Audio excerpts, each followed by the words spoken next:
Issue of debentures के बारे में थोड़ा सा समझते हैं। तो जो डेफिनेशन आप बता रहे थे एक बार दोबारा स्टार्ट कीजिए ज़रा, बोलिए बेटा।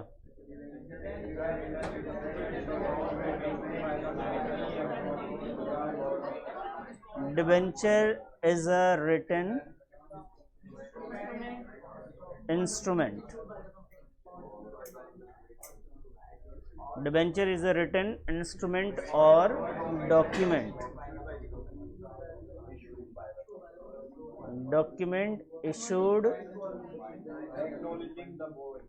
issued by the company। अब मेरी बात को ध्यान से सुनेंगे पहले यहाँ तक। देखिए डिबेंचर जो है वो एक रिटन इंस्ट्रूमेंट है, ये डॉक्यूमेंट है और ये कंपनी इशू कर रही होती है। अब इशू का मीनिंग क्या होता है, ध्यान से समझेंगे। भाई कंपनी के पास क्या है कि कंपनी को ना कभी कभी पैसों की ज़रूरत होती है। ये मान लेते हैं कोई कंपनी है, कोई XYZ। अब पैसे की अगर ज़रूरत है तो इसके पास बहुत सारे ऑप्शन हैं। ये अपना हिस्सा कंपनी का किसी को दे सकते हैं, यानी इक्विटी या प्रेफरेंस शेयर्स के बदले में किसी से पैसे ले सकते हैं। ये बैंक जाएंगे, वहाँ से क्या ले लेंगे, लोन ले लेंगे। तो बेटा अगर इक्विटी प्रेफरेंस के बदले में देंगे तो कंपनी का जो है हिस्सेदारी भी जाएगा, प्रॉफिट भी जाता है। लोन लेते हैं तो लोन, अगर आज आपने किसी से लोन ले लिया, मान लीजिए आपने बिल्डिंग बनाने के लिए लोन लिया, कंपनी को एक स्ट्रक्चर बनाना था और उसके लिए लोन लिया और उस स्ट्रक्चर को बनाने में 5 साल लगेगा, फिर उसके बाद उसमें काम स्टार्ट होगा। तो अब मुझे बताओ, इंटरेस्ट तो सेम डे से स्टार्ट हो गया ना। ऊपर से इंटरेस्ट का रेट भी थोड़ा हाई होगा क्योंकि लोन का खुद का पैसा नहीं होता, पब्लिक का पैसा होता है लोन कंपनी बैंक के पास। अगर बैंक लोन लिया गया, बैंक से लोन लिया गया, तो बैंक के पास पैसा किसका है, और पब्लिक का पैसा कंपनी को दिया जाएगा, तो बैंक भी थोड़ा सा कमाएगा ना उसमें। तो कंपनी क्या करती है, सीधा पब्लिक तक पहुंचती है, कहते जी मुझे लोन लेना ही है तो मैं बैंक से क्यों लूं, आप ही तो बैंक वाले को पैसा दे रहे हो, तो आप ही मुझे लोन दे दो। तो उसने बोला जी ठीक है हम लोन दे देंगे आपको। पब्लिक जो है कंपनी को लोन दे रही है, ध्यान से समझना।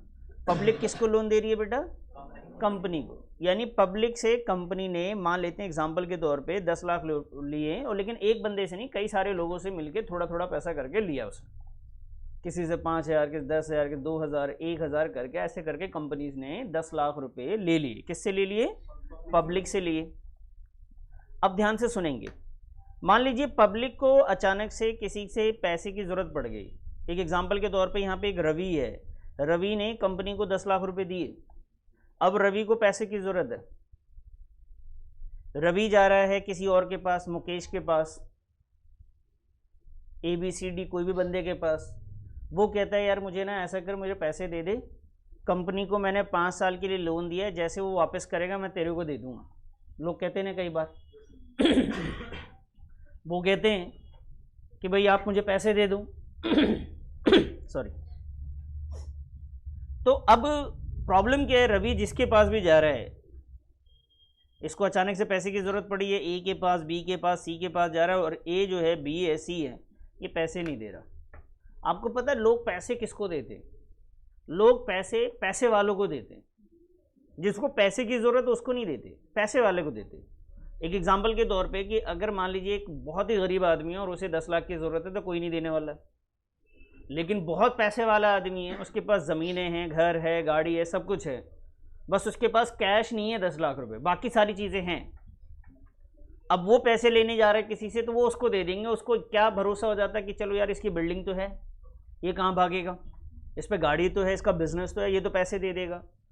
तो ऐसे ही ABC को भी लग रहा है कि रवि के पास तो कुछ भी नहीं है, कहाँ से देगा। रवि ने बोला यार मेरे पास है पैसे, मैंने किसको दे रखे हैं, कंपनी को दे रखे हैं। उसने, उसको यकीन नहीं है, ABC को यकीन नहीं हो रहा। कैसे यकीन करेगा वो कि हाँ इसके पास है। भाई मेरे को मेरा दोस्त बोलता है यार मैंने किसी को कर्ज दे रखा है, वहाँ से पैसे आएंगे, मुझे तो ये दे दूंगा, मुझे आज ना 50,000 दे दे। मैं डाउट में हूँ, मुझे लग रहा है कि यार इसको दूँ, ना मिला इसको तो क्या होगा, हो सकता है इसको उधर से नहीं मिलेगा तो मैं तो फंस जाऊंगा। तो इस सिचुएशन में पब्लिक ने यानी रवि ने कंपनी से बात करी कि यार तुम्हें पैसे देके तो मैं फंस गया, मेरा तो कोई फायदा ही नहीं हो रहा, मुझे थोड़ा बहुत इंटरेस्ट मिल रहा और आज मुझे ज़रूरत है तो कोई यकीन भी नहीं कर रहा कि मेरे पास पैसे हैं। इसने बोला ठीक है ऐसा करता हूँ कि मैं रिटर्न लिख कर तुम्हें एक सर्टिफिकेट दे देता हूँ कि मैंने तुमसे पैसे लिए हैं 10 लाख रुपए, मान लेते हैं एक एग्जांपल के तौर पे कि 10 लाख मैंने तुमसे लिए हैं, उसका इंटरेस्ट रेट 10% है और मैं 5 साल के बाद वापस करूँगा, ऐसा मैं लिख के दे देता हूँ, अपनी कंपनी का मोहर वगैरह लगा के दे देता हूँ। अब इसके पास, रवि के पास प्रूफ हो गया ना किसने कंपनी को कर्ज दिया है, कितने % वाला दिया, 10% वाला दिया, कितने साल के लिए दिया, 5 साल के लिए दिया, ये सारी बातें उसमें लिखी हुई हैं। अब ये जो पब्लिक है, अब अगर रवि को पैसे की ज़रूरत है, एक को ये पेपर दिखाएगा कि अरे देख तुझे यकीन नहीं तो ऐसा कर, ये तू पेपर तू ही रख ले, मुझे आज पैसे की ज़रूरत है मुझे दे दे, इंटरेस्ट तुझे मिलता जाएगा। क्लियर है? तो ये डॉक्यूमेंट, पहले इसने कर्ज दिया था किसी काम का था क्या? क्या किसी को वो कर्ज ट्रांसफर कर सकता था क्या? ये 10 लाख किसी को दे सकता था क्या जाके दोबारा? नहीं। लेकिन ये डॉक्यूमेंट अब ट्रांसफर कर सकता है, उसके पास एक तरीके की प्रॉपर्टी हो गई वो। तो इसी डॉक्यूमेंट को कहा गया कि debenture is a written instrument और डॉक्यूमेंट। रिटन है, कौन रिटन, कौन दे रहा है इसको? Issue by the company issue कर रही है, एक्नॉलेजिंग,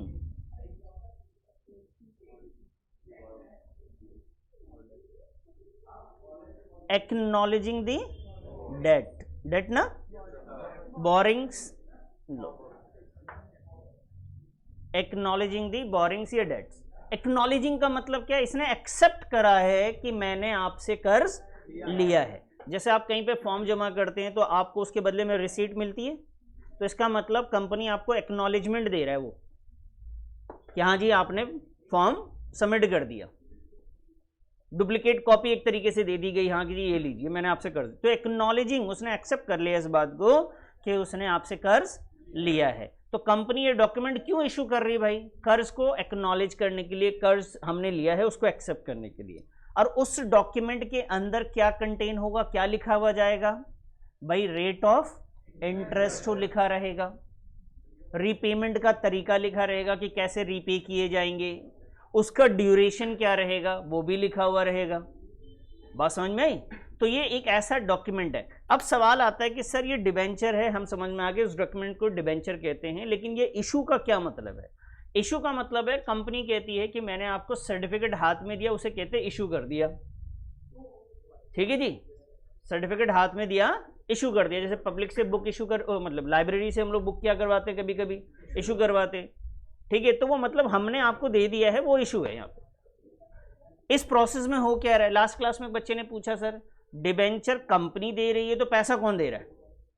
डिबेंचर तो सिर्फ एक प्रूफ है कि मैंने आपसे कर्ज लिया है, वो लिख के दे रहे हैं। बाकी जैसे किसी और को हम कर्ज देते हैं, क्या वो लिख के दे रहा है? बात समझ रहे हैं? क्या उसका कहीं पे दिखा सकते हैं हम? ये डिबेंचर सर्टिफिकेट जो है एक तरीके से आप ऐसा मान लीजिए जैसे फिक्स डिपॉजिट का सर्टिफिकेट आप लोगों ने देखा है कभी? नहीं देखा? एक मिनट रुको, ये कब की डेट है बेटा? कब है? 12/1/12। कितने साल हो गए? 10 साल पहले। ठीक है सर, ये देखिए we have pleasure confirming the details of following amounts in the deposit. ये डिपॉजिट है, वैसे ही लोन के लिए भी आता है। अब यहाँ पे अकाउंट नंबर है, टर्म लिखा रहेगा कितने दिन के लिए है, कितना इंटरेस्ट है, प्रिंसिपल अमाउंट क्या है, वैल्यू डेट, इसका मैच्योरिटी डेट कब हो जाएगी। ये 10 साल पहले था, ये रिन्यू होता जा रहा है मेरा। ठीक है, ये समझ में आया? अब ये डॉक्यूमेंट जो है मैंने क्यों करवाया तो मैं बताऊं। मेरे को ना किसी को ज़मानत देनी थी, ठीक है, तो मैंने ज़मानत किसी के फादर को ही देनी थी ज़मानत।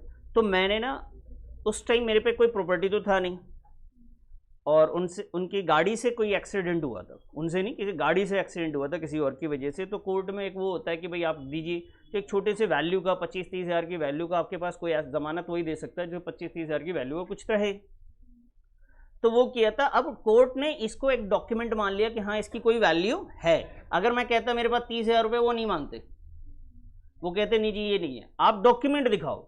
वो डॉक्यूमेंट को उन्होंने एक्सेप्ट किया, कोर्ट ने इसको एक्सेप्ट करा और यहाँ पे मजिस्ट्रेट ने इसके बाद मोहर लगा दिया। ये मजिस्ट्रेट का मोहर लगा हुआ है। तो अब कहानी समझ में आया कि ये डॉक्यूमेंट अगर रिटर्न होता है तो उसके बहुत बड़े प्रूफ है। मैं किसी को बोलूँ यार मेरे पास बिल्डिंग है, वो ठीक है मुझे कर्ज दे दे, नहीं मानेगा। मैं अगर पेपर दिखाता हूँ, कॉपी दिखाता हूँ तेरे को, अब वो एक्सेप्टेंस बढ़ जाती है। तो कंपनी ने या बैंक में, वैसे आपके 50 लाख रुपए हो सकते हैं बैंक के अंदर, उसकी कोई वैल्यू नहीं, लेकिन ये फिक्स डिपॉजिट की वैल्यू है, क्योंकि आपको उसको पता है यहाँ पे जो मैच्योरिटी पीरियड लिखा हुआ, सारी चीजें लिखी हुई, ये जेन्युइन है भाई।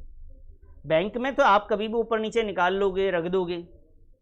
ऐसे आपने अगर कहीं पे लोन दे रखा है, यानी आपने डिबेंचर किसी का खरीदा था, यानी आपने उसको पैसे दिए होंगे, तो एक टर्म 5 साल के लिए वो पैसे आपके वहाँ पे हैं, तो आप मतलब आप 5 साल के लिए वो वैल्यू तो आपकी है ना, आप उतनी की औकात तो रख रहे हैं। बैंक में 50 लाख हो सकता है अगले दिन खुद निकाल लें आप, तो जीरो हो जाएगा।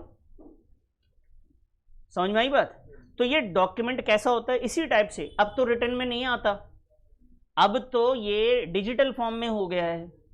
ये डिबेंचर किस में हो गया है? डिजिटल फॉर्म में। अब उसके सर्टिफिकेट आपके मोबाइल पे आ जाएंगे, वहां दिखा देंगे जी हाँ जी आपके पास इतना है। जैसे आप गांधी जी की नोट पे गांधी जी की शक्ल होती है, लेकिन पेटीएम में 50,000 है, क्या उसमें कोई शक्ल है? क्या नहीं है, वो डिजिटल फॉर्म में। अब डिजिटल फॉर्म में सारी चीजें आती है, लेकिन काम तो वैसे ही कर रही हैं। क्लियर है? तो इसमें आपने देखा इंटरेस्ट रेट वगैरह सब कुछ लिखा हुआ था, ऐसे डिबेंचर में भी लिखा रहता है। प्रिंसिपल अमाउंट मतलब कितने का लोन लिया गया, कितना दिया गया, वो भी लिखा रहता है। इसमें भी वर्ड क्या यूज किया गया था आपने देखा? इसमें भी प्रिंसिपल वर्ड यूज किया गया, देखो है लिखा हुआ प्रिंसिपल अमाउंट, इंटरेस्ट और टर्म। तो जो आप डेफिनेशन पढ़ रहे थे उसमें था कि नहीं था ये चीज? टर्म था, प्रिंसिपल था ना वर्ड, ये इंटरेस्ट वर्ड था कि नहीं था? क्लियर है सर? समझ में आया डिबेंचर क्या होता है या नहीं आया? अरे बोलो। अब आते हैं जी डिबेंचर कंपनी जो है, इस वक्त हम कंपनी है, अब हमारे बारे में बात करेंगे। तो अब हम लोग किस हिसाब से अकाउंटिंग करते हैं बेटा? कंपनी के बिहाफ पे। तो हम इस वक्त कंपनी है। अगर मैं कंपनी की बात करूं तो कंपनी एक सर्टिफिकेट, कर्ज वाला सर्टिफिकेट जिसे डिबेंचर कहते हैं, वो डॉक्यूमेंट किसी को कब देती है? तो भाई इशू ऑफ डिबेंचर्स की जो कंडीशन है कि डिबेंचर्स इशू करना, यानी वो सर्टिफिकेट इशू करना, इशू ऑफ डिबेंचर्स कब होता है?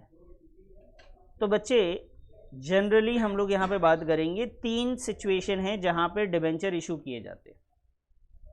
पहली सिचुएशन पैसा लेके किया जाता है, फॉर कैश। समझ में आई बात? फॉर कैश, हम पैसा लेते हैं फिर सर्टिफिकेट देते हैं। दूसरा होता है बेटा other than cash. Other than cash कि हमने उससे लिया तो फर्नीचर है, लिया तो बिल्डिंग है, लिया है मशीनरी, और सर्टिफिकेट बना के दे रहे हैं कि जी मैंने आपसे इतने का लोन लिया। पैसा नहीं लिया, पैसे के बदले में कोई एसेट्स ले लिया, कैश नहीं लिया, लेकिन सर्टिफिकेट पे लिख रहे हैं कि जी 30,000 का आपका मेरे ऊपर क्या हो गया, अब कर्ज हो गया, और इस कर्ज पे आपको साथ में मैं इंटरेस्ट भी दूंगा। तो फॉर कैश और दूसरा अदर देन कैश। तीसरा होता है बेटा as a collateral security. As a collateral security, TY है इसमें, ध्यान रखेंगे। As a collateral security. Sir as a collateral security, अब जैसे एक एग्जांपल के कोलेट्रल का टॉपिक आगे हम लोग पढ़ेंगे, लेकिन अभी थोड़ा सा बता देता हूं बस। कोलेट्रल सिक्योरिटी का मतलब है कि अगर मैंने बैंक से कोई लोन लेने गया, मान लीजिए 50 लाख का मैंने लोन लिया, तो बैंक बोलेगा जी आपके पास मॉर्गेज के लिए क्या है? पैसे वाले को तो लोन मिलता है ना। मैंने बोला जी मेरे पे ज़मीन है, मेरे पे बिल्डिंग है। उन्होंने बोला ठीक है जी कॉपी वॉपी दिखाइए, वो सर्टिफाई कर दिया उन्होंने, एक कॉपी अपने पास भी रख ली, दिखा दिया। जैसे मजिस्ट्रेट यहाँ पे लगा देते थे हम, वैसे उसने भी कर दिया इस काम को कि हाँ जी चलो ये कॉपी हमारे पास भी है। लोन 50 लाख का लिया है, लेकिन क्या वो ज़मीन आज से उसकी हो गई? क्या कब होगी बेटा? जब हम उसको लोन का अमाउंट रीपे नहीं कर पाएंगे। लेकिन बैंक वाला कह रहा है सर मान लीजिए बिल्डिंग की वैल्यू कम हो गई, मुझे सिर्फ बिल्डिंग नहीं चाहिए, मुझे कुछ और भी आप दीजिए, मतलब मैं 50 लाख का कर्ज ले रहा हूं ना, तो भाई साहब 1 करोड़ रुपए की मुझे प्रॉपर्टी देनी पड़ती कई बार। 50 लाख के बदले में 50 लाख का नहीं, 1 करोड़ का मॉर्गेज देना पड़ेगा। तो मैंने बोला जी बिल्डिंग दे दिया आपको, जमीनें दे दी आपको मैंने, आप अगर नहीं हुआ तब से आप उसको बेच के पैसे निकलवा सकते हैं। उसने बोला नहीं कुछ और भी चाहिए। मैंने बोला ठीक है, एक डिवेंचर सर्टिफिकेट 50 लाख का और दे देता हूं मैं, कि अगर बिल्डिंग से भी पैसे रिकवर नहीं हुए तो वो डिवेंचर उस दिन से किसका हो जाएगा, आपका हो जाएगा, और हम आपके डिवेंचर का पैसा धीरे धीरे आपको पे करेंगे और साथ में आपको क्या देते रहेंगे, इंटरेस्ट। लेकिन वो भी कब होगा, पहली बात तो लोन का पैसा मैं नहीं दूं तो किस पे हक हो जाएगा उसका, बिल्डिंग पे। बिल्डिंग से भी पैसा रिकवर नहीं होगा तो किससे रिकवर करेगा वो, फिर डिवेंचर से। तो वो डिवेंचर जो मैंने उसको दिया है एज अ सिक्योरिटी जमा करी है ना सर, उसे कहते हैं कोलेटरल सिक्योरिटी। ये टॉपिक आगे है, इस पे क्वेश्चन कैसे बनेगा वो भी देखेंगे। ये तीनों टॉपिक समझ में आया। तो अभी पहला टॉपिक हम लोग क्या पढ़ेंगे, फॉर कैश। जब डिवेंचर को कैश पे दिया जाता तो यहाँ पे भी दो रास्ते हैं, जैसे शेयर्स में थे, लमसम और इंस्टॉलमेंट। इकट्ठे सारे पैसे ले लिए 5 के 5 लाख, उसके बदले में डिवेंचर दे रहा हूं।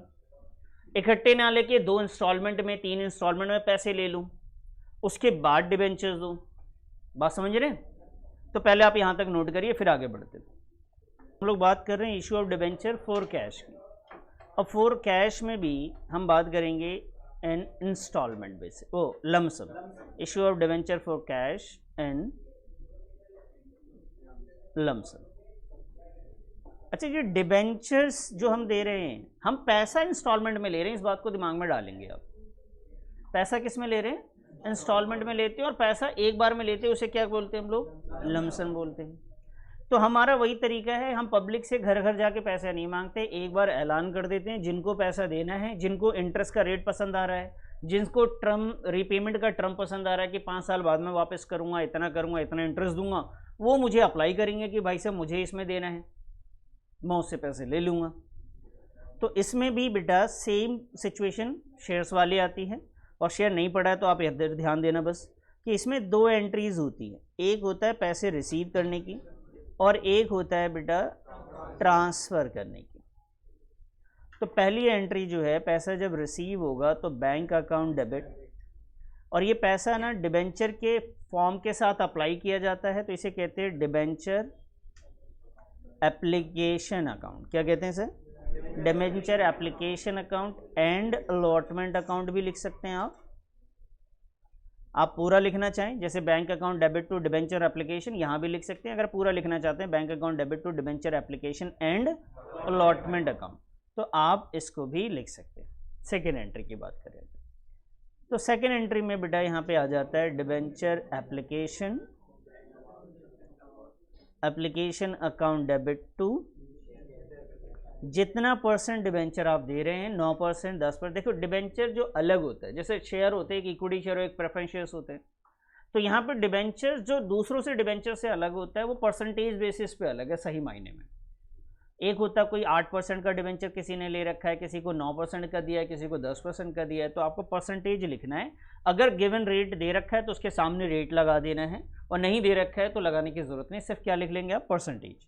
तो यहाँ लिखा मैंने जी परसेंटेज डिबेंचर अकाउंट, ये जर्नल एंट्री होती है सर। तो मैंने bank account debit to debenture application to percentage debenture. अगर आप डिबेंचर एप्लीकेशन एंड अलॉटमेंट लिख रहे हैं तो यहाँ भी debenture application and allotment account debit to percentage debenture लगाएंगे। तो क्वेश्चन में 9% है तो 9 लिख देंगे। आपको इंटरेस्ट निकालना नहीं है, सिर्फ ये पूछा जा रहा है कितना परसेंट वाले डिबेंचर है, समझ में आई बात, और इस वैल्यू को लिख देंगे सर। अगर मान लीजिए कि ओवर सब्सक्राइब्ड हो जाता है, लोग ज़्यादा पैसा दे देते हैं, क्योंकि लमसम के केस में अगर ज़्यादा पैसा आता है तो आपको पैसे क्या करने पड़ेंगे, फिर बैंक से रिफंड करना पड़ेगा। ये मैं यहाँ पे लिख दे रहा हूँ कि रिफंड करना पड़ सकता है आपको। बात समझ में आई? तो आप इसे रिफंड कर देंगे अगर एक्स्ट्रा पैसा आ जाता है। ये कौन सी सिचुएशन बताया बेटा मैंने, लमसम। पहले इसे नोट करो फिर देखते हैं आगे। सर ये जो एंट्री हमने करी ये हमारा है एट पार, आपको पता है ना एट पार। तो डिबेंचर भी इशू होते हैं, एट पार भी होता है और प्रीमियम पे भी होता है, तो ये एट पार है। अगर यही लमसम के केस में प्रीमियम पे होता तो क्या फर्क पड़ता है, इस बात को आप समझेंगे। एंट्री में भाई वहां पे अगर हम बात करें, ये तो एट पार का था, लिख लीजिए यहाँ पे एक। अब बात करेंगे sir add premium. Add premium की बात होगी तो पहले किस चीज़ का आएगा सर? रिसीव आएगा। और उसके बाद क्या आएगा सर? उसके बाद दोबारा ट्रांसफ़र होगा। रिसीव होगा तो बच्चे एंट्री होगी bank account debit, debenture application account. मैं आगे अलॉटमेंट नहीं लिख रहा हूँ, सिर्फ इतने से काम चलाना है मैं, ठीक है। और उसके बाद debenture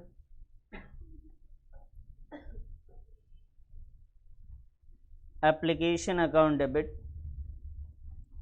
to 2% debenture account to securities premium reserve account. आपको ऐसा लग नहीं रहा कि ये बिल्कुल वैसे ही चल रहा है जैसे शेयर्स में होते थे? सिर्फ डिबेंचर आ रहा है शेयर्स की जगह पे। तो ये पार और प्रीमियम में।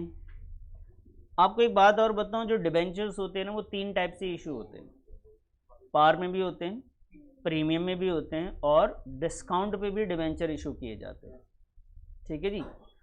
डिस्काउंट का मतलब ये होता है कि मैंने आपसे 9 रुपये लिए और लिख के मैं आपको दे रहा हूँ कि मैंने आपसे 10 रुपये लिए, मैंने 1 रुपये डिस्काउंट पे आपसे पैसे ले रहा हूँ। तो ये हो गया जी प्रीमियम पे। अब आ जाइए डिस्काउंट की बात करेंगे। नोट कर लिया आपने? अगर डिस्काउंट पे भी होगा तो बेटा एप्लीकेशन की एंट्री आपको बार बार एक ही जैसी दिख रही है, bank account debit to debenture application account.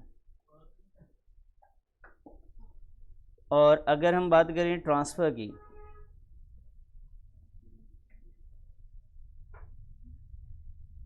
तो ये आएगा sir debenture application account,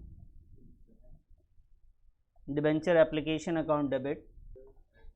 discount बेटा नुकसान है, नुकसान हमेशा डेबिट होता है, तो हम लिखेंगे डिस्काउंट। इधर देखिए बेटा, discount on issue of debenture account.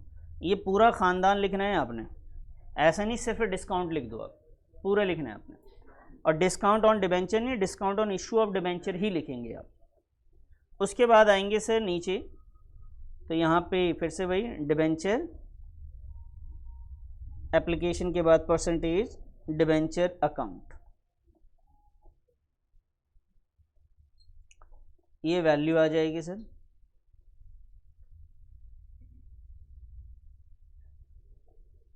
बताइए ये तीनों समझ में आया आपको?